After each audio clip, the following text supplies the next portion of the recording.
love it. I love it. I love it. Look at this. This is the greatest thing I've ever seen. Hey, I'm not surprised. What's up, guys? Leyton here for UFC Gambling Addicts. Back very quickly with the Uruguay breakdown. As always, the giveaway is available. Some weeks, a lot of people put down a giveaway comment. Some weeks, people don't. But as always, it's always available. So if you want a free chance of winning a $50 UFC gift voucher, then go ahead, follow the instructions on the screen. As for betting, last night, a couple bet wins, but completely honest with you, it wasn't enough. It did make back the majority of what I staked on the night, but I still finished in the red. It wasn't a big loss, only like £30-40 loss. But as always, if you don't finish in the green, it's a little bit depressing. So appreciate you guys as always. If you enjoy the breakdowns every week, leave a like, leave a comment, subscribe, and I'll catch you in the comments. Peace. And welcome to episode 41 of UFC Addicts. My name is Aaron, and as always, I'm here joined by my co-host Leyton, and we are here to break down the latest UFC card coming from Montevideo, Uruguay, between Valentina Shevchenko and Liz Carmouche. This is actually the second time they're fighting, and it is for the 125 flyweight title.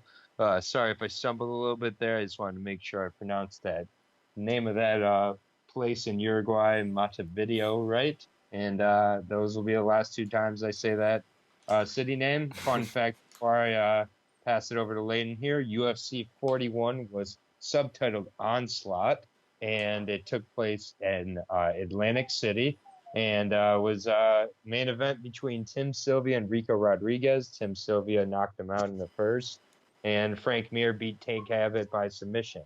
And BJ Penn also fought to a draw against Kyle Uno in a lightweight title fight. So a lot of forgotten MMA history happens. But anyways, here's the person we're all here to hear. Leyton, what up, buddy? What's up, bro? You nailed the intro in my opinion. I didn't even know Montevideo or whatever it's called was even a place.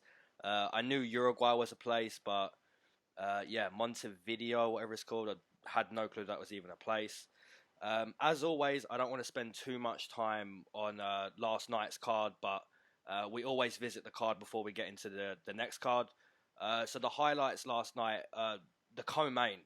The co-main was crazy. It was like a video game. Clay Guida hurt Jim Miller, then Jim Miller just instantly hurt Clay back. Literally, it was like playing UFC 3 on Xbox. It was weird to watch. It was crazy. Really exciting co-main for as long as it lasted. Main event, a few people were on Robbie Lawler. And we pretty much nailed that one. We gave him one round to get it done. Colby came out and set a pace straight away, a phenomenal pace right off the bat. And that pace was never matched. The takedowns, the amount of strikes Colby threw as well. Just so impressive. And obviously your boy. I'll let you go into detail with your boy GM3 getting it done. Yep. Mr. Mearshart did me proud. I was having a little bit of fun with one of my bets. Was a dollar full card parlay. I do it every single card. And for some reason on my dollar parlay, I chose Mickey Gall as opposed to Salim Touri. Salim, whatever his name is, he's not in the UFC anymore. It doesn't matter. So I picked Salim on the podcast, and in this bet I had Mickey Gall. So up to that fight, I was feeling pretty confident, pretty confident in my parlay. And then after Mearshart won, I was I believe at that point 9 of 9 and feeling very, very confident in the rest of it. There's no payout options on Bovada that I know of. If there are, leave it in the comments because I'd be interested in that in the future. But as you said, Mearshart looked great. It was a battle of LFA champions, so really interesting fight in my mind. And Giles just has come up against a couple of really, really crafty guys at 185 who, unfortunately, when you look at the losses, you may be like Zach Cummings. This is not Pat Cummings. So a couple times you said Pat Cummings last week. Yeah, my It's mistake. Zach Cummings. They're very different fighters, but at the same point, it will happen. It was weird to have two Cummins on the same card. I knew what you meant. I knew what you meant. But either way, Trevin Giles just a little bit unlucky with his first couple fights. Maybe he gets Oscar Piechota or something like that. Just some random European guy where you can get a win if he gets another chance. But otherwise, fun card, a lot of upsets. I was on the right side of a few of them, and massively. you definitely do have still a pretty sizable lead, probably what 11 or so fights, something whatever like that, it is. People don't care. Other than I don't even care enough to keep track because I know it's still about a card. But if we agree on all or disagree on all 13 of these, I can take the lead, I believe. Yeah, So, I'll make sure that happens for you, mate. Yeah. So otherwise, very good card. We got the Contender Series coming up tomorrow. We'll be recording that tomorrow as well. Apologies to anybody who clicked on the video thinking it was a stream of the fights. We very clearly said it was a prediction video, but I think a few people, we had a little bit of a spike in that.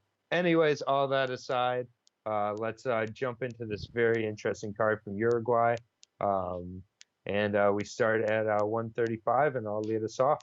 It is a fight between Chris El Guapo Guiterrez and Geraldo de Freitas.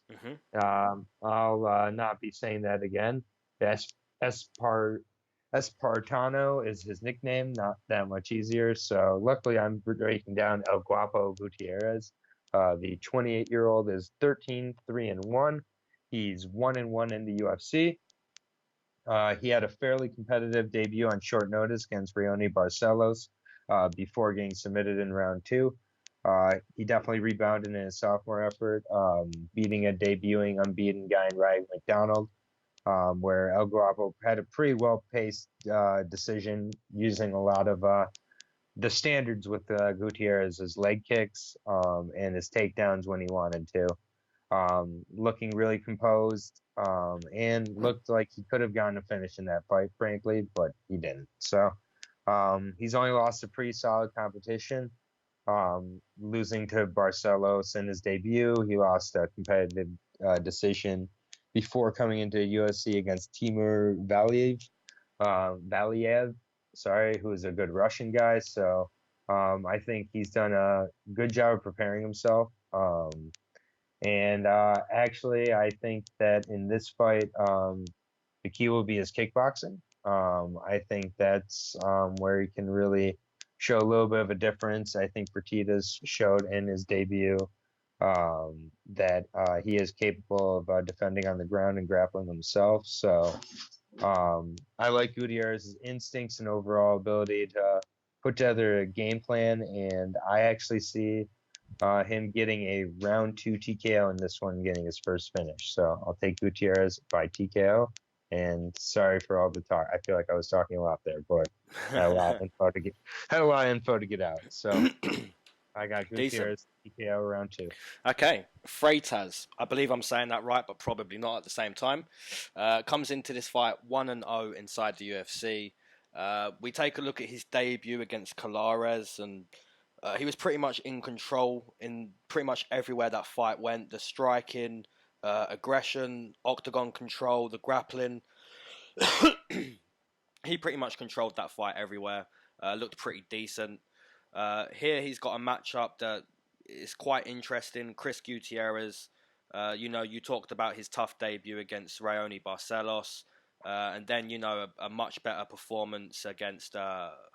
I believe it was Joel Alvarez. I can't remember who you said.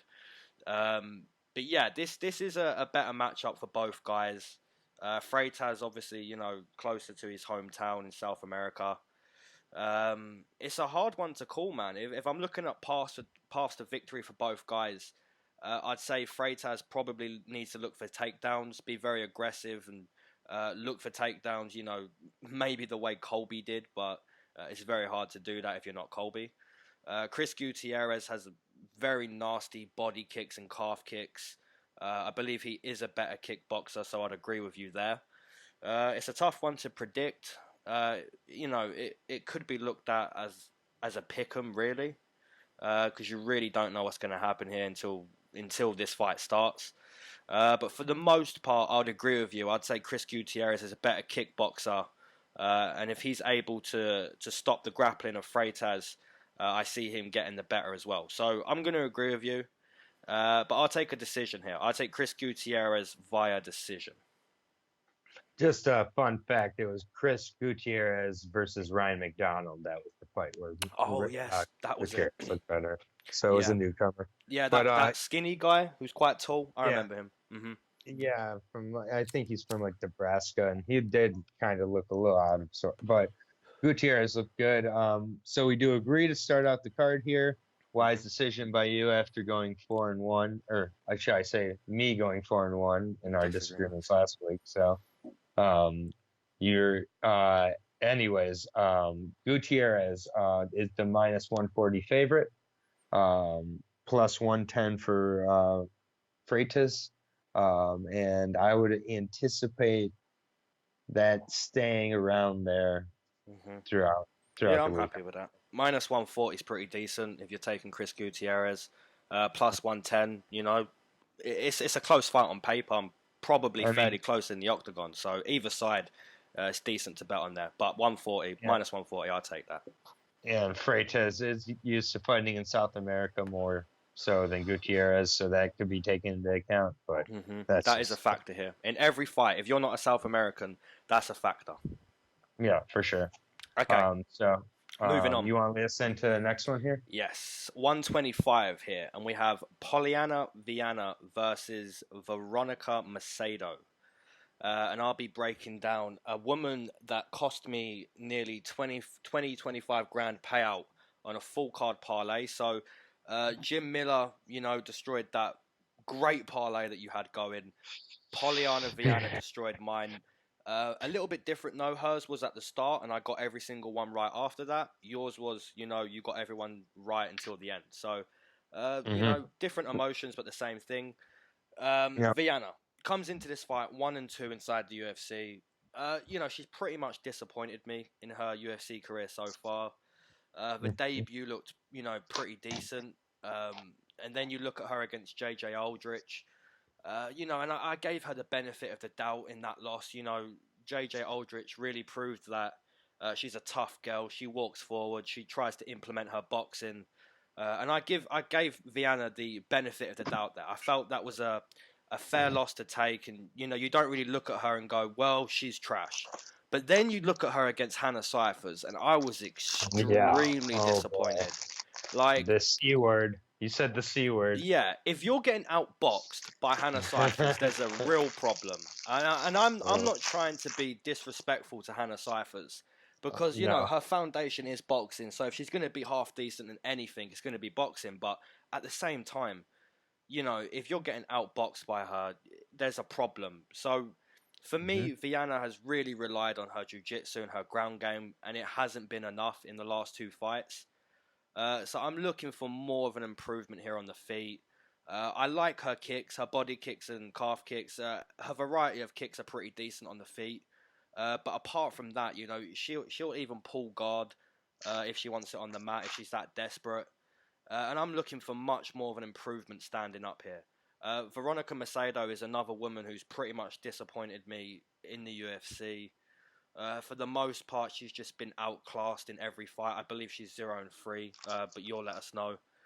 So yeah, it's a tough one. And to be quite honest with you, I'm taking a new approach with women's MMA. If I'm betting on women, I'm going to bunch them together. That's the new outcome I have here.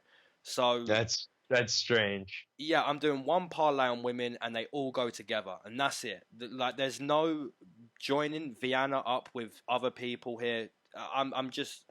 I don't have a strong read on women's MMA. I can make calls like Amanda Nunes TKO in Cyborg. But there's sometimes I'm just so wrong, and for the most part, I'm wrong with women's MMA, and it's very volatile and it's hard to predict. But I'm gonna take Viana via decision. Okay, that was a great breakdown of one of our favorites, Pollyanna. She just says Veronica Macedo is who I'll be breaking down. She is 5-3. All three of those losses coming inside the UFC. She's 0-3. She has a loss by TKO to Ashley Evans Smith. She has a decision loss to Andrea Lee and a submission loss to Jillian Robertson. So she's well-rounded, you could say, in her losses. She's lost in every way so far, so that's something. She has really, honestly, all those fights, the thing that's held her back has been her really small frame. She's got solid skills in her stand-up when she can keep it there, but her grappling game is just competent. I wouldn't say much better than that. Two of those losses were to two of the three losses were to flyweights. She did two of those flyweights were two of the biggest in the division.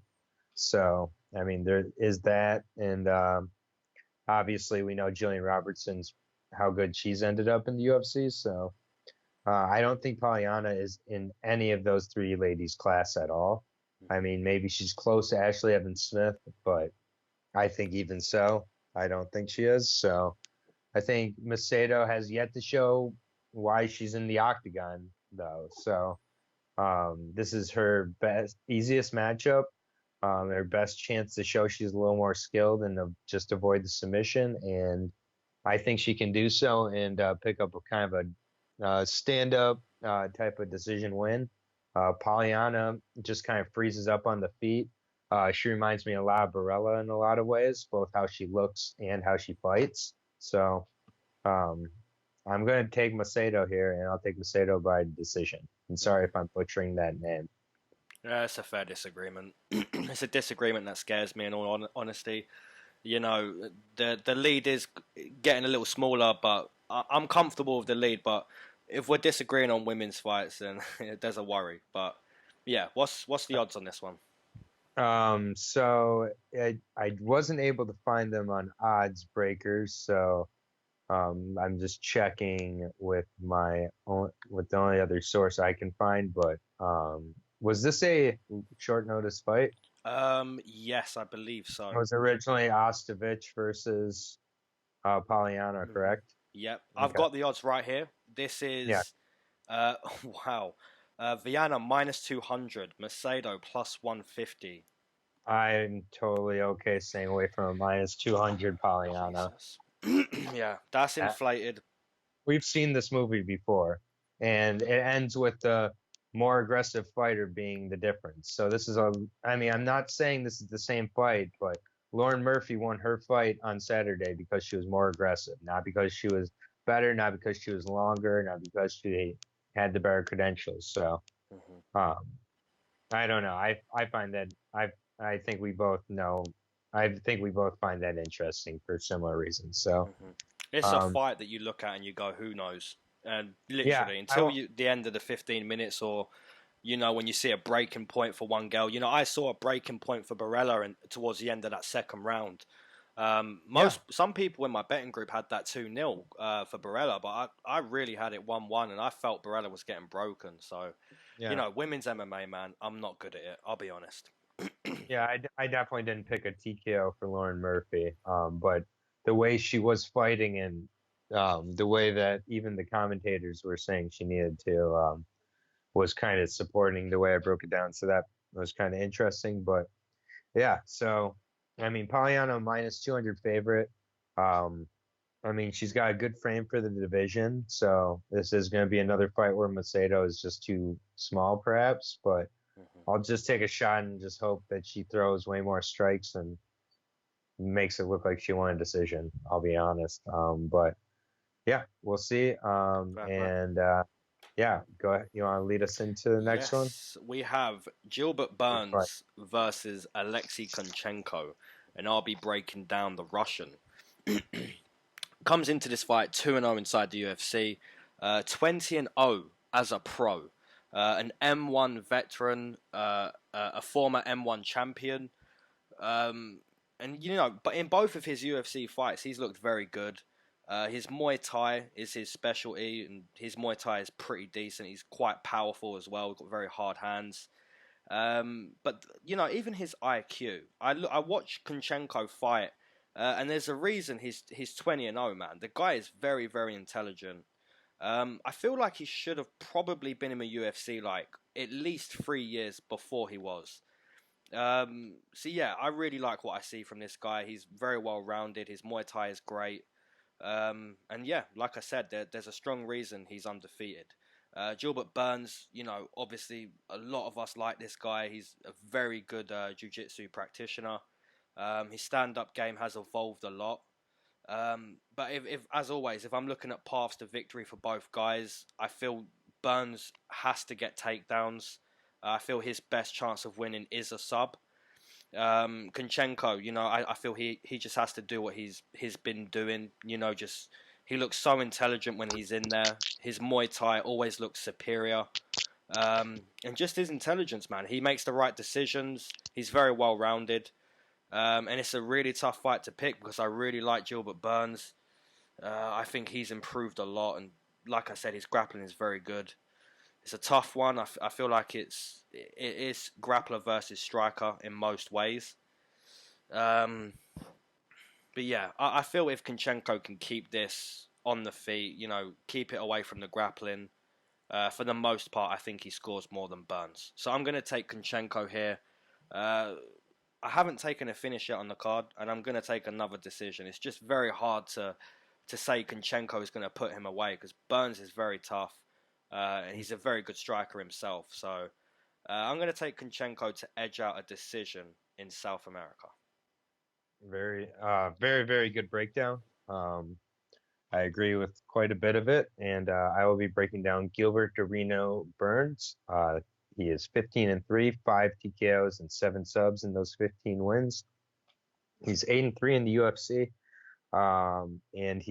But he's lost all 3 of his toughest opponents. So he definitely seems to dominate those he's superior over. He's able to get finishes on a lot of those guys. And his last fight, his stand-up was exposed by a better striker and Dan Hooker. So I think this is a really interesting matchup here. I think it's super, super close. With Burns moving up, I'm not too discouraged by it either. I actually like it quite a bit. And when I said I meant his last loss, not his last fight. Obviously, since that fight, he's been on a 2-fight winning streak against Aubin Mercier, which that fight win seems to be losing value by the fight lately, but that's another story. And then he did what he was supposed to against Mike Davis, but did take him to a second round. And I think a guy like Kunchenko is a technician. He's a practitioner. If I'm not mistaken, he has quite a few decisions in his 20 wins, and I don't think that's a bad thing at all. I think that with Burns, often he goes away from what is his true strength, which is his grappling, and he starts to stand up a lot. One thing that I found interesting is he's taken a few grappling bouts around his last few fights. So to me, that I hope is a potential sign that he's focusing more on using his grappling more. I think if he does that, I do think that he may have trouble getting Kunchenko down. I think that there's a reason that Burns cuts to 155, and it's not because he likes to weight cut. So we'll see here. Kunchenko's really good. I'm going to agree with you, and I'm going to take Kunchenko to get a decision. I really like both these guys, and there was a decent amount of the week I had Burns by first round submission, actually. So I'm going to say Kunchenko is well aware that even though this is on short notice, he's well aware that's what Burns is most likely going to try to do at some point in this fight. But nice. Either way, I mean, Burns is training right now. His brother, Herbert Burns, is also getting ready to fight in the Contender Series this upcoming week. So there's definitely some focus in that camp, even though it's on short notice. So He's probably been in shape. He's probably been helping his brother. It's just these are little notes to make. And if Burns wins this, I wouldn't be shocked. I think this is a super close fight. And the odds actually show that as well. We have Gilbert Burns at even currently, Kunchenko minus 125. Wow. So interesting. Yeah. A lot of faith going into Burns to hand out the first loss to Kunchenko then. I mean, he's in his 12th fight now in the UFC. He's fought a lot. And that weight cut may be hurting him more than helping him in a lot of ways. So we'll see. It's a very good fight, man. Really, really good fight. Yeah. Okay. Moving on into the fourth one. We have Alex de Silva versus Rodrigo Vargas. And I'll be breaking down the Brazilian. Comes into this fight 0-1 inside the UFC. 20-2 as a pro. From watching his debut in Russia, I was a little disappointed with a couple things. But I will say 90% of what he did in that fight I was quite happy with. His striking looked, very quick, very decent. His body kicks, really stood out. So for what he did on the feet, I was happy with. Now, the things I weren't happy with was his decision making. Now, decision making comes with fighting better level of opposition. That decision making is something that you can't just, think about before a fight and it just happens. It's kind of weird what I'm trying to explain, but most of De Silva's career, his competition hasn't been the worst, but it hasn't been to the level of the UFC. Now that's like the most part of people who are making their debut in the UFC. Obviously their competition hasn't been UFC caliber. But the thing that let me down with De Silva was the decision making. Now, when you're fighting, you can't actively think about what you're going to do. You can't actively think, well, he's doing this, I'm going to do that. Because if you start doing that, you're going to be 1 second too late, you're going to get clipped, you're going to get knocked out. You can't think like that. You just have to react. And him just reacting was his decision making, and they were the wrong choices. So, for example, looking at the second round, Yakovlev, he tripped over, and De Silva reacted instantly, and he jumped on top of him. Now, if you watch from those moments onwards, he ends up getting submitted. So, decision making seems to be what handed him his loss in his debut. I'll be completely honest, I haven't seen much tape from Vargas. I tried on YouTube. I've seen like maybe 2. I haven't seen much. So once again, this is, for me, it's a pick'em. I don't know much about the opposition. But for Alex de Silva, for the most part, he was impressing me. Just the decision he made obviously wasn't, the right decision at this level of competition. So yeah, it's a tough one for me. Don't know much about Vargas, and Alex de Silva for the most part impressed me. So I'm going to stick with what I know. I'm going to take Alex de Silva to be a better version of himself, and I'm gonna go another decision. I'm gonna take Alex de Silva via decision. All right, I will be breaking down Rodrigo Cazula Vargas. He just goes by Cazula Vargas in his fights, I guess. He's 33, 5'7", 155er, so pretty average sized guy. He doesn't have a lot of tape on him, but he really is a Mexican fighter through and through. And what I mean by that is he goes in, looks to trade, has a strong will. Fights like a Kevin Aguilar style or a few other guys that you can think of like that. But it's 11-2 overall, 6 TKOs, 4 submissions. This is his UFC debut. He had an 18-second knockout of Mike De La Torre to earn his way into UFC. He had a head kick in that one, 18 seconds in. So former UFC guy, but, he kind of had a strange way to get his fight into UFC. He had a fight with a 7-6 guy in Combate America, rescheduled twice, and then it got canceled, and he got called up to the UFC to fight a 20-2 guy. Mm-hmm. So, he's only 5'7", and it leads him to being able to throw his kicks even inside and be effective with them. So it's kind of one of these things that I haven't really thought of before with shorter guys, but the longer guys, you think of, he can kick you from far away, body kicks, but the shorter guy needs less space to fire those kicks to the body and even kicks upstairs because they're just shorter. And I mean, it's something I didn't notice, but watching some of this guy's tape, I did notice he really throws his kicks up quick and, really close inside and is able to connect with the shins to the body even inside because it's so short. So just one of the things I wonder with him definitely is the technical aspect. Against bigger 155ers with grappling, especially, I think he'll have trouble. So I think De Silva has a good chance to pick up his first UFC win here, with Vargas debuting on short notice, I believe, and Vargas looking to make and keep him. I think Vargas has to look to make and keep him uncomfortable in order to grind out a win here. I think that De Silva does not like being uncomfortable, and he doesn't make the best decisions, as you mentioned. I'm actually going to take a finish here for De Silva in round 1. I just kind of am not sure Vargas is UFC caliber, and I do think De Silva is a good guy. But one other thing that you did mention, which I think is a good point, is level of competition is important. When you're 20-1 and just you can make the same errors over and over again and keep winning even maybe early and quickly, and then you don't end up having an objective view of your true strengths and weaknesses as a fighter and what you're going to do when the going gets tough eventually. You'll hear me bring up with guys, particularly breaking down on the Contender Series, and I'll go to the odds here in a second, but where you'll see a guy who's like 4-0, 5-0, all first round finishes. And I am often very hesitant to pick those guys when they're against a guy with, 20 plus fights where they're like 17-4 or something. So just you learn from losses, you learn from facing both, appropriate opponents and opponents a little above your pay grade at points. It's just all around important to making yourself a well-rounded fighter.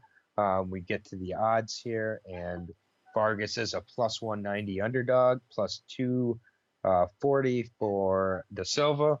Not crazy about those odds, but I'd like it to be minus 180 to maybe a 2. But this is I don't feel that confident in this one. There's a lot of close fights, and this could be very close. Vargas, there's not a lot known on him. So, and De Silva, there's also not a lot known on him in a different way. Yeah, minus 240, man. It's a little deep for a guy 0-1 who looked to be making the wrong decisions in his debut. But at the same time, man, Vargas, hasn't got the experience De Silva has, so it could be a little bit closer. You don't see a lot of 5'7", 155ers who don't look like Prazeres. True. Or something like that. I mean, Vargas is just, with all due respect, a very average-looking guy. And I'm just not sure if this is a result of short notice or what, but we'll see. But I will move us on to the next fight here, and that is at 125, correct? Correct. Between Rogerio Bontorin and let me try Raluian Paiva. Yeah, we'll go with All right, that. I will be breaking down Bontorin. The 26-year-old is 14-1 overall, 11 submissions and 2 TKOs in his 14 wins. He's 1-0 in the UFC with a close win over Bibliotava, where he showed a pretty well-rounded game. This little guy is a pretty prolific grappler and finisher at 125, although I'm unfamiliar with almost all the opponents other than his loss, which was to Michinori Tanaka, a former UFC guy, in which he was finished in that loss. So, and then obviously Bibliotov now. I've recognized that name, obviously. He's a Dana White Contender Series Brazil winner by choke, so take a shot of your acai juice. He surprised me a little bit with his striking in his debut, and I think he has a very good opponent in Paiva here. Paiva lost a close split decision to Kai of France, but I think he looked pretty good in that fight himself. I really think either guy can take this fight as well. I think this is another close fight, as a lot of fights are at 125, it seems. But I think Bontorin focuses on getting this to the clinch, getting it to the mat, and I think that he's not able to finish him and gets a decision win over Paiva. So I'll take Bontorin by decision. Nice. Okay. Paiva comes into this fight 0-1 inside the UFC. You look at the debut against KK of France. And maybe you're just being a bit, quite a bit more nicer than me today. I wasn't too impressed with Paiva.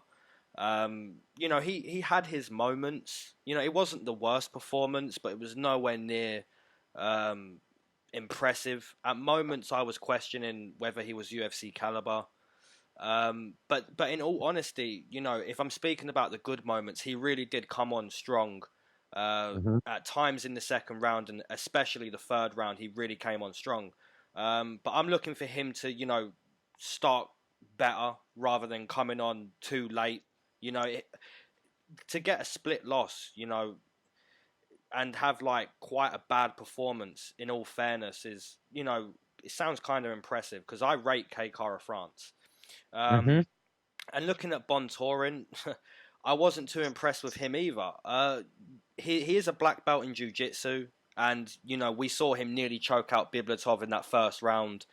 But after the first round, slowed down considerably. In all fairness, he did have some power in his hands. But after the first 5 minutes, he looked a shell of himself, to be honest. So this is, I'm looking at this fight and I'm trying to make a pick.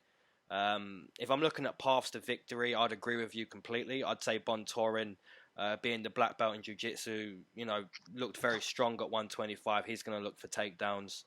If you're Paiva, looking at your debut and his career, he seems to have quite a bit more output when it comes to striking on the feet. He's quite a skinny guy for 125, so Bontorin, it wouldn't surprise me if Bontorin wrapped up his neck very quickly and choked him out. The way I look at this fight is if Paiva can get this into the second, towards the end of the second, he probably comes on strong. If Bontorin has a very good quick start, he probably gets the submission. So it's very 50-50 for me. I'm going to make it a disagreement. I'm going to take Paiva to outwork Bontorin in the second and to have a very strong third. So I'll take Paiva via... I've got to take a finish this time. I'll take Paiva via TKO in round 3. Whew. Wow. Those poor guys. Hopefully neither of those guys are listening. Or if so, they only have my earphone in and not yours. Yeah. Either way, with the odds, Rogerio Bontorin is the favorite at -150, plus 120 for Paiva. Okay. So. Yeah, well, I'll take an underdog there. That's fair enough. One underdog each. That's Two fair enough. Yep. You want to lead us into fight number what, 5? 1, 2, 3, 4, 5, 6. Fight number 6. 6. Right. Okay, it's a female fight. We have Tecia Torres versus Marina Rodriguez. This is a decent fight at 115. I'll be breaking down the Brazilian here. Comes into this fight 1 win, 1 draw inside the UFC. Her debut was against Randa Marcos. I believe she got given an 8 in the first round, dominated in the first round, won the second and the third, hence the draw.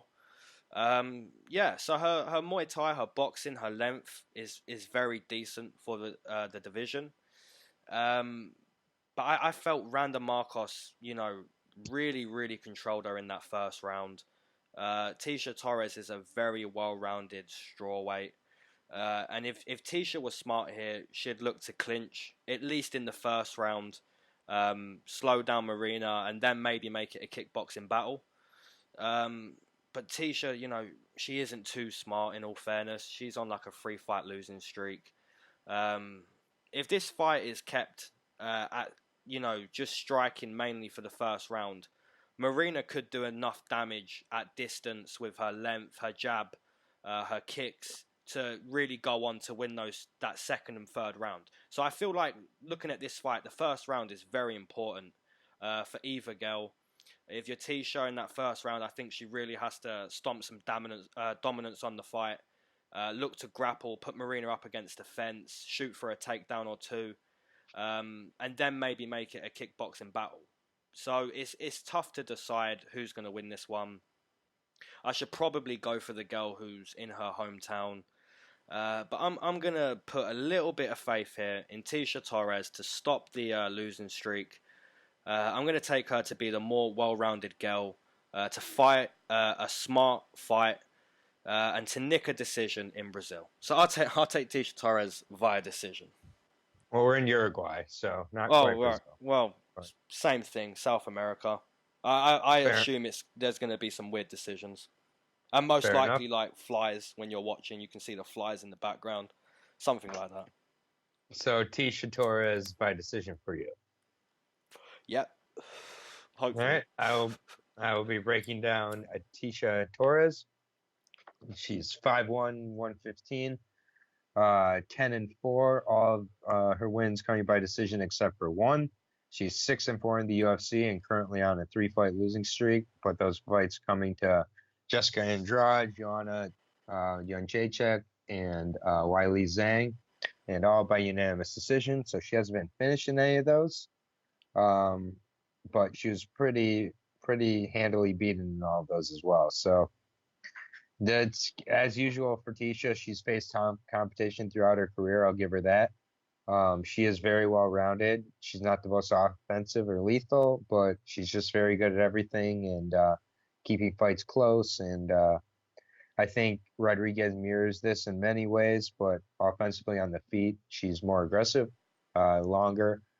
Torres will look to grapple more and be more aggressive in that realm. I think it's going to be very close, but yeah, well, good news, bad news. Maybe your streak of bad picks on female MMA will turn around because I'm picking Marina, and I think she's going to be you probably more get aggressive. the two female fights. Edge out a decision here. It's going to be a close fight, and I'll take Marina to get a decision win in what is apparently her hometown of It may as well be. It's like Joe Duffy coming to London. It's like Canadian American kids. What's the odds? Marina is the underdog, plus 120 or plus 130. Tecia Torres minus 165. I love that. Some faith going into Tecia to stop the losing streak. That's nice. Nice to hear. Well, I think it's getting gassed up for the late money to come on Marina, so we'll see. But yeah, interesting. I'll go ahead and lead us into fight number 7, lucky number 7, between Bobby the Wolfman Moffett, and this is at 170, right? 145 or 140. Yeah, you skipped 2 there. Yeah, no, I skipped my fault. 145 between Bobby the Wolfman Moffett and Enrique Barzola El Fuerte. I will be breaking down the Wolfman Bobby Moffett. He is fighting out of MMA Lab, which is one of my favorite camps. He is 14-4 overall with 8 submissions and 1 TKO in his 14 wins. He's 1-1 in the UFC.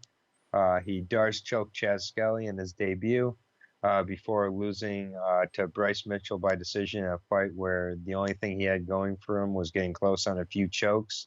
Otherwise, he was severely outgrappled by Thug Nasty, Bryce Mitchell. And on the feet, he was pretty limited and has seemed that way, and really seems to just go for that choke as much as he can. Any variety of a Barbaro guillotine type choke, he seems to really go for those a lot. I've been hoping he'll show more of a balanced attack, but I'm yet to see that. He's a Dana White Contender Series winner by Darce choke, and it was at that point his second straight victory by that method, and then with Chaz Kelly, he got that again. So after that, I saw what I thought was a submission specialist. It appears he just has one move. And once that's kind of defeated, he's kind of defeated. So with all due respect, I mean, if you can get that, great. But other than the Barbaro choke, I have a hard time finding a way to pick him against a lot of guys here. But I think that he may have learned a lot from that Bryce Mitchell fight. and I think this could be a scrap, but I think that Bobby finally has that much better performance on the feet, and I'll take him to end up getting a choke in round 3. So I am going to take him to get that choke, and it's going to come in round 3 when both guys are pretty tired, slippery, and sometimes the sweat actually helps with those types of chokes and sinking them in. So I'll take Moffett by Darce choke in round number 3. Nice. I like it. I like that breakdown.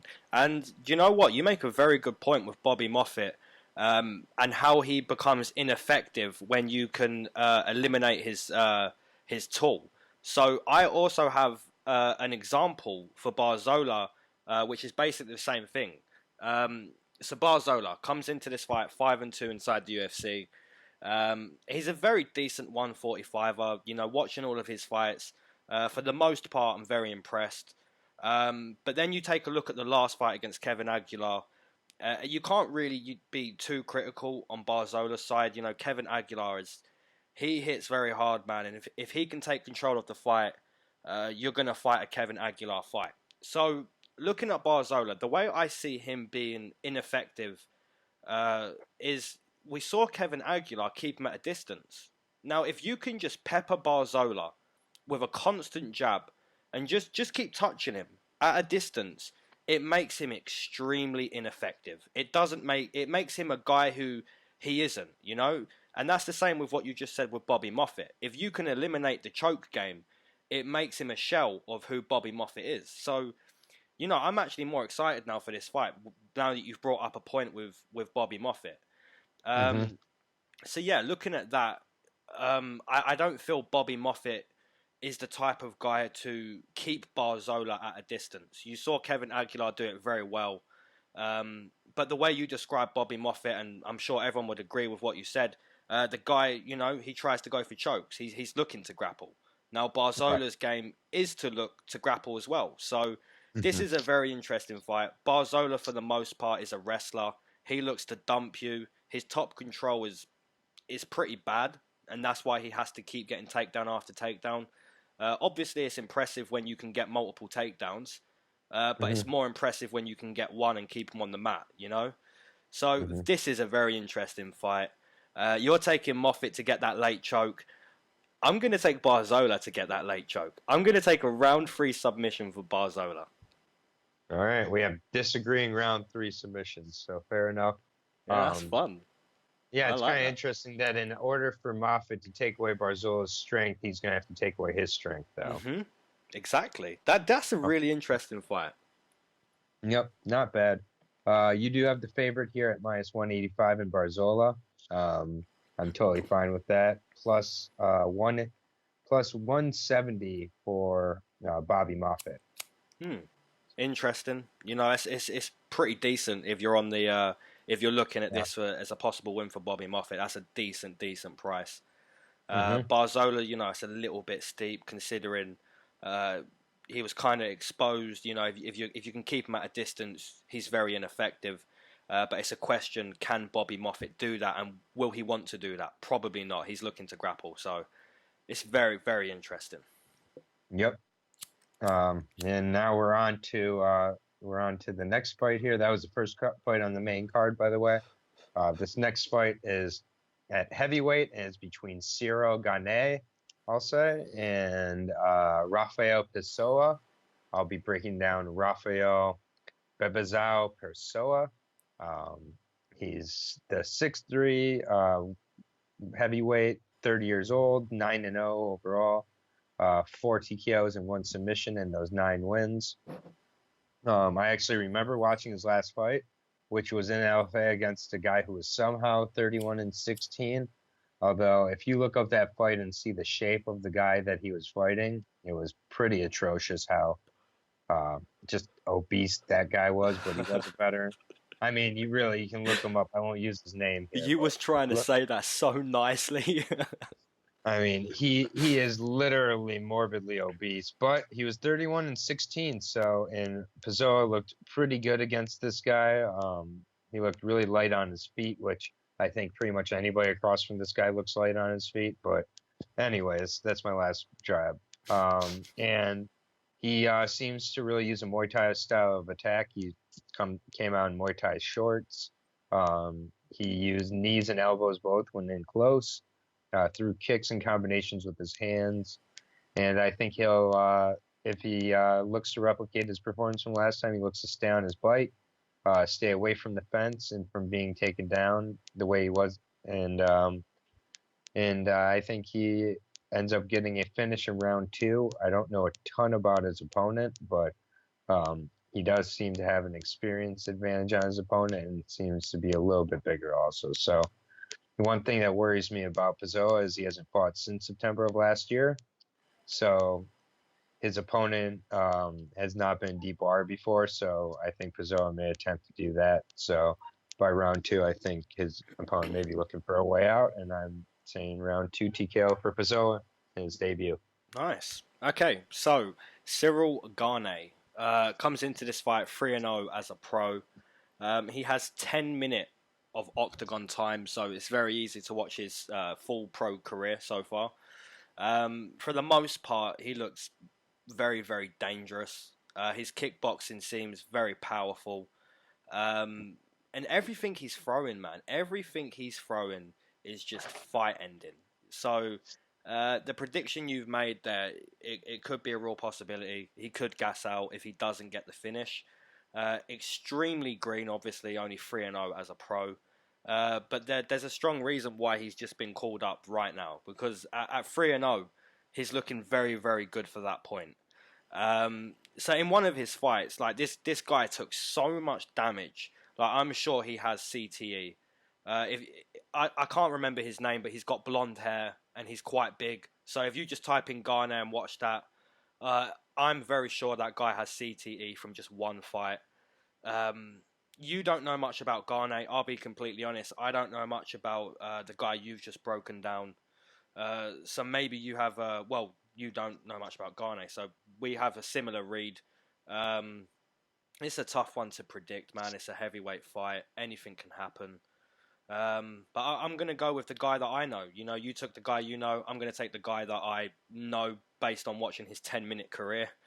So yeah, he looks very powerful. That's the reason I'm going to take him here. I'll take a round 1 TKO. And if he doesn't get it finished inside the first, probably gets taught a quick lesson very early on in his career. So Gane, round 1 TKO.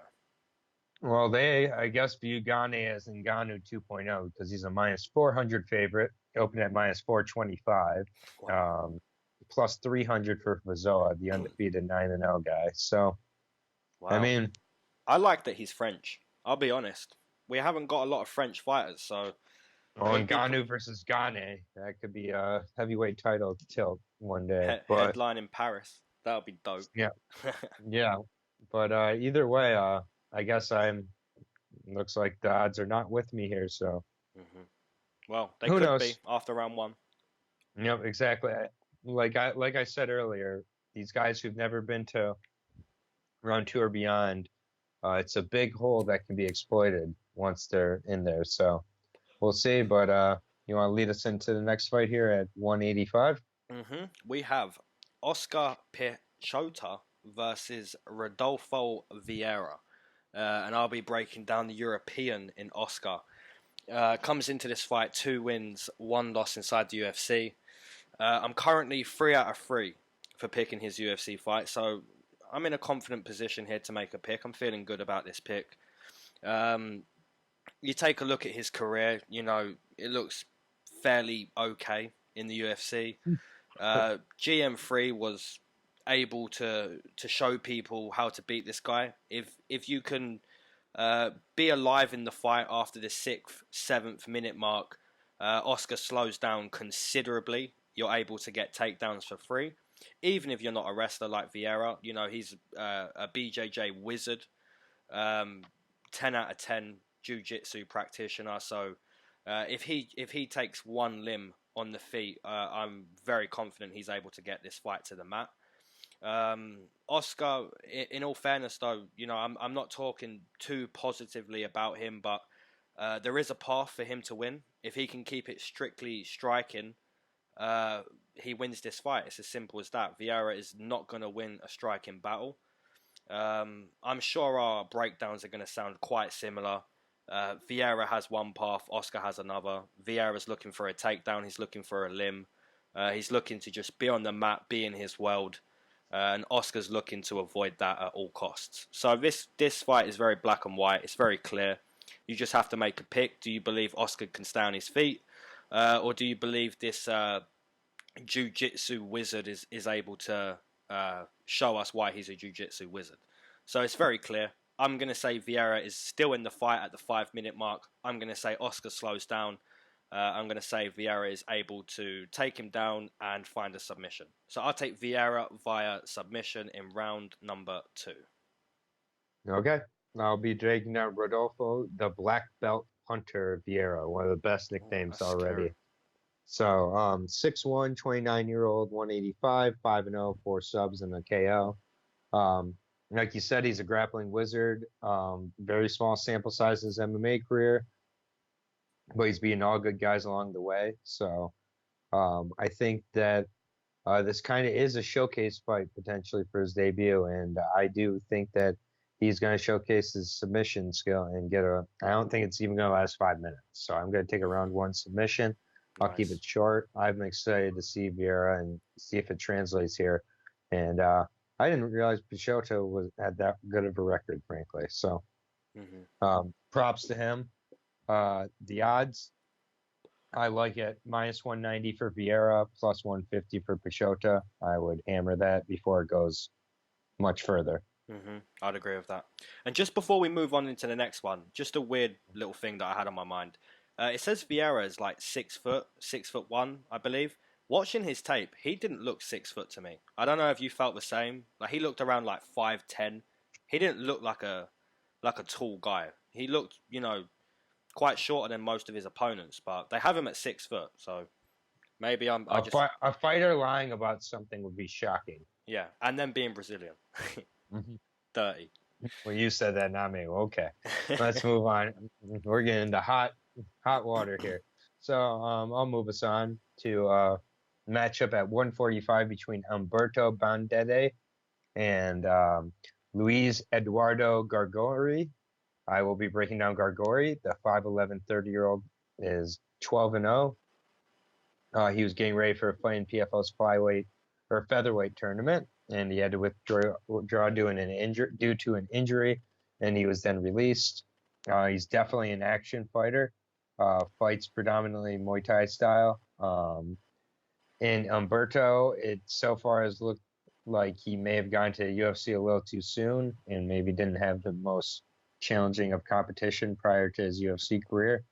But it's hard to say, though. Bandenay has had a tough slate in the UFC, and this is a debut for Luis here. So we'll just see. I think Luis is able to implement his Muay Thai effectively and maybe mixing some takedowns as it goes here. But I think this will be a close decision. I think either guy can win, but I'll take Garagorri. Obviously, either guy can win. I'll take Garagorri to give Bandenay another loss here. And I just think that the mental game could be a part of this also. Bandenay seems to kind of abandon his technique as he gets under pressure and starts taking some damage. And so I'll take Garagorri to have a successful debut here by decision.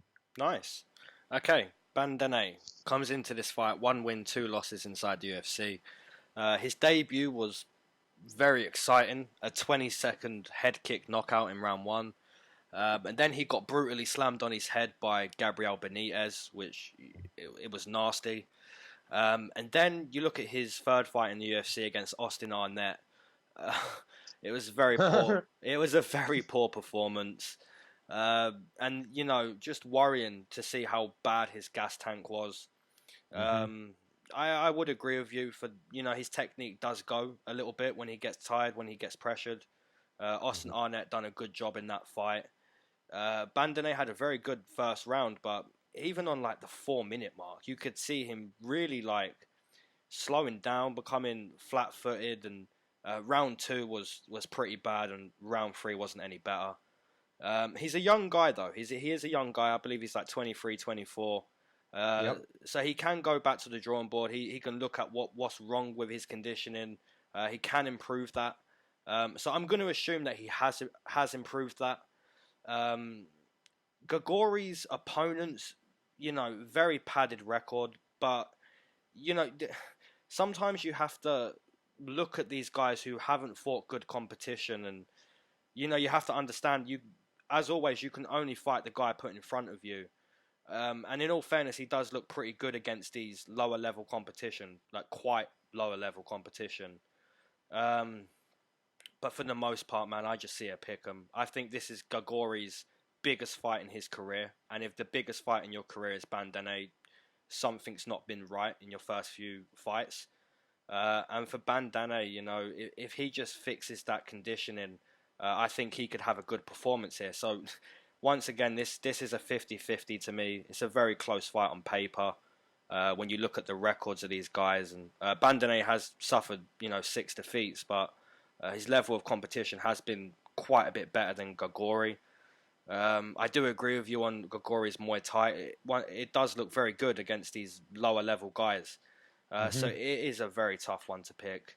I'm going to disagree with you. I'm going to take Bandenay to be able to go for more than 4 minutes and to have a good performance. So I'll take most likely a split decision for Bandenay. Okay. Close odds here, minus 130 for Garagorri, plus 105 for Bandenay. So slight underdog, but close fight for sure. Yeah, that is on paper, man. Even in the octagon, that's probably close. But like I said, Bandenay had his debut was a head kick finish, so I wouldn't even be surprised if Garagorri got a head kick finish in 30 seconds. It's one of those fights it looks impossible to predict, but it's probably going to be a fun fight. I agree. Okay. Lead us into the next one? Yes, this is a very decent fight. I'm looking forward to this one. We have Vicente Luque versus Mike Platinum Perry, and I'll be breaking down Perry. Comes into this fight, 7 wins, 4 losses inside the UFC. We all pretty much know about Mike Perry. We know what he's looking to do. He's looking to get in, close the distance. He's looking to brawl. But in all fairness to Mike, he really is trying to become a more well-rounded guy. He's been taking part in these grappling contests, just like you mentioned earlier for Burns. Quite a few fighters are now, doing that. So yeah, he is trying. He's progressing in the jiu-jitsu world. He is looking to become more than a brawler. So you'd have to give him credit there. But for the most part, we know what Mike Perry wants to do. He's tough as nails. He wants to close the distance, and he wants to take your shots to give his shots, and that's it with Mike Perry pretty much. So Vicente Luque, I was at his last loss, and this was in 2017 in London against Leon Edwards. And if you told me at that moment Vicente Luque would go on to win his next 5 fights and all of them be impressive finishes, I would have told you probably not. So looking at this fight, man, this is the fight I'm very interested in seeing. Both guys have power. I believe Vicente Luque is a better version than Mike Perry. He's more well-rounded when it comes to grappling, composure, technique. So it's very hard to call. Obviously, Mike Perry is very tough and he can knock out anyone on his day. But Vicente Luque also very tough and he can knock out anyone on his day. So the way I'm looking at this is, I feel Mike Perry would be happy if he was at the level of Luque. I feel like he would be happy in 2 years' time he was as good of a grappler as Luque, more composed. So that's what I'm kind of seeing here. I feel like both guys mirror each other, just one's quite a little bit more advanced. So I'm going to stick with Luque here, and I'm going to take him to get a round 2 submission. Nearly perfect breakdown there. Thank you. Yeah. Vicente, the silent assassin Luque, I'll be breaking down. He is 16-6 overall, 7 TKOs, 6 submissions, 9-2 in the UFC. Currently on a 5-fight win streak since that loss, as you said. Had a pretty brutal KO of Derek Krantz in round 1 on short notice, following his 5-second to go KO of Barbina in a war, following a submission of Nico Price, following KOs of both Chad Laprise and Jalen Turner inside round 1. So to say I've been impressed with this guy's progression would be an understatement. He's got absolutely legit power, dangerous submission game. He put out Bilal Muhammad in 1:19. And since then, he's definitely been on my radar. He's just gotten more and more confident on the feet, and for good reason. And I think here he remembers his jiu-jitsu game a little more. Magny had to stay on his bike for 15 and really, sorry, I don't know why I had Magny there. I think that basically with, Luque, he's looking to get to parry on the feet and then lead to some takedowns here. And I think the takedowns coming round 1 for Luque. And once Luque gets to the ground, I see him submitting Perry. And so I think it's a case of Perry wanting to push the pace, Luque looking to end it quick on the ground and doing so with a round 1 submission win for Vicente Luque. So we look at that fight very similar. So, Vicente Luque is just more advanced version of Mike Perry. Yeah, it's my most confident pick of the night. Mm-hmm. I'd agree with you. I'm going to give Luque at least 3 parlays minimum. Yeah, I think Luque, it would be my most confident. Maybe Shevchenko, but with that price, I'm not going to be using Shevchenko. So, what are the odds on this one? The odds are with Luque. He is the -220 favorite, +170 for Perry. So, I'm fine with that. Yeah, I mean, you could even have Luque a little deeper. You look at Alex de Silva's price, Luque could be like -270 here. Even. Yeah, I agree. Yeah. I agree. So moving on to the co-main event here. It's been pushed back a couple times, and hopefully it goes through this time. It is between Volkan No Time Oezdemir and Ilir Sledgehammer Latifi. This is at 205, and I'll be breaking down Volkan. He is 15-4, 11 TKO finishes. He is now 3-3 in the UFC, with the last 3 losses coming by way of TKO to DC, submission to Anthony Smith, and a really close split decision loss against Dominic Reyes, which I felt Volkan won. But it was a close fight, and you can't leave it in the hands of the judges, I guess. But I think Volkan did win that fight, but fair enough. Volkan likes to go in there and throw bombs.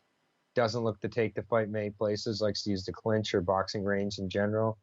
I think that with Smith, there was a case of a more well-rounded fighter and that was the difference. And but I think with Oezdemir, when he has a fellow hard hitter who likes to keep it close and bang, he has a pretty good chance of winning, even with a guy like Reyes who just didn't look to mix it up too much. He was able to keep it pretty close, and I think that with Latifi, he's shown to be pretty hittable throughout his career. I think Oezdemir reminds everybody of the nickname. He gets a first-round KO of Latifi here, who personally I think is a little overrated. And I think that the hype that still seems to be around Latifi will start to circulate around Oezdemir a little more. Oezdemir makes a statement and does his little watch dance where he points his wrist and reintroduces himself in a very shallow division with a first-round TKO. Nice. Okay, Latifi comes into this fight 7-4 inside the UFC, and we all know about this guy for the most part. You said it, sledgehammer. He hits like a sledgehammer. His wrestling is extremely powerful. In all honesty, his submission game is very underrated. If he can wrap your neck, just the brute strength of his squeeze, just the powerhouse he is enough to get a submission. He doesn't need much technique, like I said, he's a powerhouse and that's his best asset. So for the first round, Latifi is extremely dangerous. He, 8 times out of 10, I'd say Latifi wins that first round. He's very powerful, very explosive. His wrestling is very good. But with having explosion and power as your best asset, just like we've seen it many, many times, and we'll continue to see it because there's no change in it unless you're some sort of freak of nature. Come that 10-minute mark, you're pretty much a shell of yourself. Your muscles fill up with blood. You become flat-footed. It happens nearly every week, mostly every week. So that's what I see here for Latifi. If he wins the first round and doesn't get a finish, towards that 3:30 mark in round 2 is really when he's going to show clear signs of fatigue. You may even see glimpses of it end of round 1 or even 2 minutes into round 2. But you're going to see real signs towards the end of round 2. And I think if Volkan Oezdemir isn't 2 rounds down heading into the third, I think he wins this fight. I think if Latifi can't catch him on the feet with that power, if Latifi isn't able to dump Oezdemir on his back on the mat and pound him out in round 1, I think if Volkan can take one of those first 2 rounds, heading into the third, I give Volkan Oezdemir a strong 85% possibility of winning that third round. Doesn't slow down a lot. And I agree with you. I was at that fight in London against Reyes, and I had Reyes in all my bets, and Volkan Oezdemir won that fight for sure. He's just got very good boxing, man. He's well rounded, and like you said, man, his nickname, No Time. He hits you in places, man, on the skull where it just turns the body weird. So that is a strong possibility as well. It's a good fight at 205. It's a very good fight. I'll take Volkan Oezdemir to get a late finish in round 3. So I'll take Oezdemir via TKO round number 3. Okay. The odds are with Volkan at -150. With Latifi coming back at +120. So quite close. Yeah, yep. It's a good fight. I respect the odds on both sides. Probably gets a little bit closer come fight night as well. So, yeah, I'm happy with it. All right, and now we're on to the main event of the evening. You want to lead us off? Okay, I'll do it. Here we have Valentina Shevchenko versus Liz Carmouche. A rematch, like you said at the start of this podcast. And I'll be breaking down Liz Carmouche. Comes into this fight, 5 wins, 4 losses inside the UFC, so record not too great. She is a veteran of women's MMA. This will be her 20th pro fight. She's fought very good, decent competition throughout her whole career. And in all honesty, it's very hard to make a path for victory for Liz Carmouche. It's very hard. I maybe give her a slightly better chance than Jessica I. It's very hard at this point to make a case against Valentina Shevchenko, man. And I don't want to spend too long speaking about Valentina. I know she's your girl. You're breaking her down. But all I can say is she is still getting better. She is still getting better. She was one of the best 3-4 fights ago. And just in those last few fights, she looks better and better and better every time she fights. You're going to say beautiful things about her. You're going to mention her Muay Thai, her grappling, her control, everything, man. This girl has it all. And, this is a mismatch. Let's be honest. This is a mismatch. But at the same time, Valentina deserves to get a win back. She did lose to Liz Carmouche earlier in her career. So Liz Carmouche is one of 3 girls who has beat Valentina. The other 2 losses coming to Amanda Nunes. So it's fair here. Valentina's going to get a win back. I see complete domination. And I'm going to take a round 2 submission for Valentina. Okay, I will be breaking down the bullet Valentina Shevchenko, 17-3 record with 6-1 in the UFC. Although I would say, I guess it's 6-2 if we're going by the official record. Sorry. 5 KOs and 7 submissions. Valentina, she's good everywhere, man. She's got great Muay Thai, really great ground game, good intelligence, good game plans, good takedown defense. She really determines where she wants the fight to go. She outclassed and starts Jessica I with a head kick. She looked perfect against Joanna. I was at her fight in Denver when she faced Juliana Pena and was really impressive with her sub skill and composure. And needless to say, I have her in this matchup against an outgunned Carmouche, who only is getting this fight because someone's got to fight her, and she technically has a win by a cut over Valentina's eyebrow that the doctor chose to stop. So I think this is going to be brutal. It's going to look similar to Valentina's last beatdown. I'm not sure how much of a better chance she has. It's very slightly better because Carmouche does have some good wrestling and grappling, so that is where she has to hope. But I actually think Valentina gets to finish within 3, and I'll take it by submission. So I'll take a round 3 submission win for Valentina Shevchenko. So we agree. The odds are heavy as always with Valentina. They're at minus 1100. They open at 1200. So Wow. plus seven for Carmouche. So I'm just gonna put it out there. Imagine if Carmouche does get it done. Well, I don't see anybody saying easy money like with Felicia Spencer and Cyborg, but if you have that bet, props to you. If anyone has that bet. Someone's gonna have that bet and be like, Liz Carmouche beat Valentina once, and there's no video on it. All right. One. If you're listening this far in, if you're taking Liz Carmouche, I want you to leave a comment and say I'm taking Liz Carmouche, and I want you to end that comment with saying I'm not joking either. Mm-hmm. Yep, and I will give you all the props in the world on next week's podcast if you're right. I promise you. That's an unbelievable bet if you get that.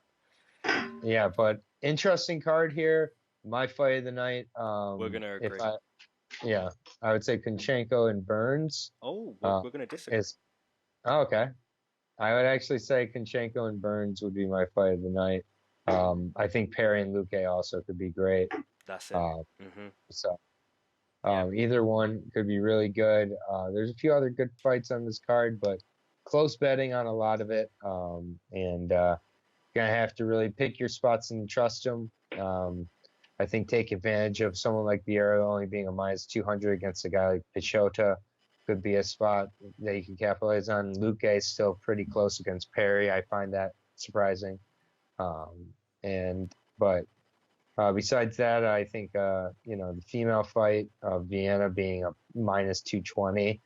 I think you can take a shot on Macedo, honestly, and have a real shot at winning too. So we'll see, but good fight card here for Uruguay. It is not as many just random debuting fighters as I'd expect for a random South American card, but I'm happy to see that. And then next week is the finals of our season 1 of the UFC Gambling Addicts here. So we are ending it where we started with Stipe Miocic and Daniel Cormier. So that's UFC. You got my belt ready.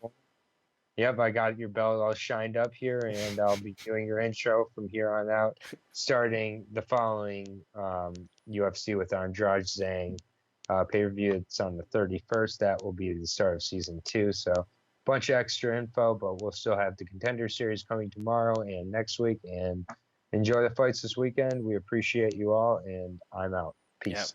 Yep. Appreciate you all, guys. Catch you tomorrow for the Contender Series. Peace.